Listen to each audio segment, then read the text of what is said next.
Evil doesn't always knock loudly. Sometimes it smiles, it says, "Excuse me," it asks for help, and when you open the door, it never leaves. His name was Ted Bundy.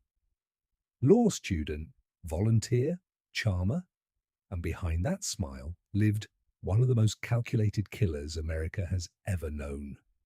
This is not a story about strength. This is a story about trust and how it was used as a weapon. Ted Bundy was born on November 24th, 1946, in Burlington, Vermont. But from the very beginning, his life was built on a lie. He was raised believing his mother was his sister. His grandparents were his parents. Family secrets filled the house. Whispers replaced honesty. As a child, Ted was intelligent, quiet. Watchful neighbors later remembered something unsettling. He wasn't aggressive, he wasn't loud, he simply watched people too closely. If you act normal, people stop looking deeper. He was polite, well-spoken, helpful. Inside, however, he felt different, rejected, inferior, invisible. One rejection from a woman he deeply admired shattered him, not emotionally, ego-wise.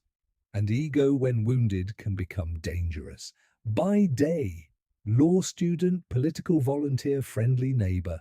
By night, a hunter. He developed a method, a fake injury, a cast, a crutch. He looked harmless. That was the trap. College students, bright futures, trusting hearts. Ted Bundy didn't use force at first. He used manners. "Can you help me?" And they did. That was the moment he discovered something terrifying. People don't fear what feels familiar. As suspicion grew, Bundy moved Washington, Utah, Colorado. But wherever he went, the pattern followed. Disappearances, witness descriptions. Always the same detail. He was so nice. In 1974, Ted Bundy was arrested, but here's the twist. He defended himself in court. He smiled at the cameras. He spoke calmly.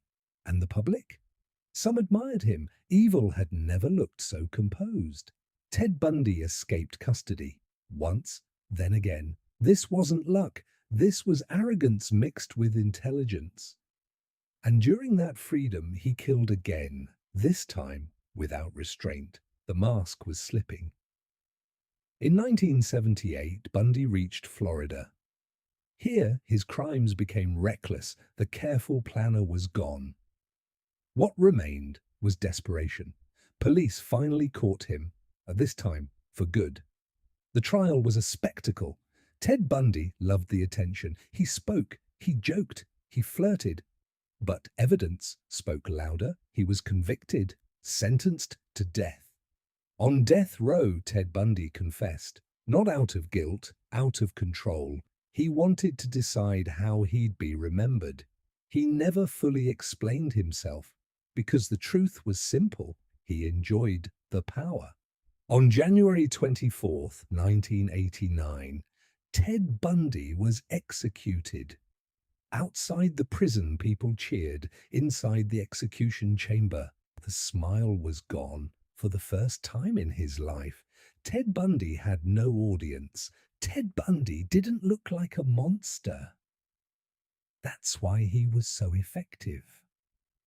This story isn't about him. It's about how easily we trust confidence. Because the most dangerous doors are the ones we open willingly.